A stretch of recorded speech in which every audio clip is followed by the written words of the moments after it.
భక్తులు దర్శించ మన MLA sir పిలుపు మేరకు మేము చిన్నప్పటి నుంచి ఈ క్షేత్రం గతము. సో ధర్మపురి కత్తే యమపురి ఉండదన్నది సాక్షాత్తు పూర్వం సత్రం. సో ధర్మపురి అంటేనే ఒక పెద్ద క్షేత్రం. భగవంతుడు లక్ష్మీనరసింహస్వామి కృపా కటాక్షాలు భక్తులపైన ఎల్లవేళలా ఉంటాయని కోరుకుంటున్నాను. అదేవిధంగా ఎక్కడ లేని విధంగా మనకు దక్షిణ కాశీ గంగా, దక్షిణ పారే గంగా ఇక్కడ ఎక్కడ ఏ పని ఉన్నా ఏది కార్యక్రమం కావాలనుకున్నా సో గోదావరికి స్నానం చేసి మనం దేవుని దర్శించుకుంటే ధర్మపురి అయితే యమపురి ఉండదన్నది ఎంత నిజము. సాక్షాత్తు చిన్న నడిచింది నేను చూసుకుంటూ వస్తున్నా కాబట్టి అదంతే నిజము.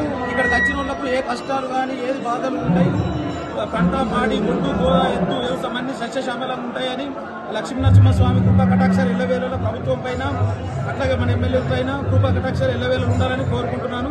జై శ్రీమన్నారాయణ.